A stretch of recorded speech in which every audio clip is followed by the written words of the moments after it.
সিজদায় লুটিয়ে পড়ে বিশ্বনবী এই দোয়াটা পড়তেন। আজকে থেকে পড়বেন সিজদায়। বিশ্বনবী সাহাবাদের বললেন, ও সাহাবারা শোনো, আল্লাহর জান্নাতে কেউ কোনোদিন প্রবেশ করতে পারবে না তার রহমত ছাড়া।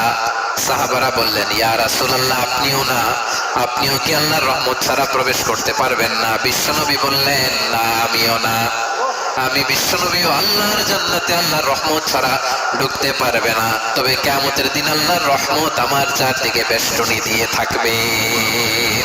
আল্লাহ বলছেন, আমি হচ্ছে আল মালিক। আমি কি? মানে সম্রাট।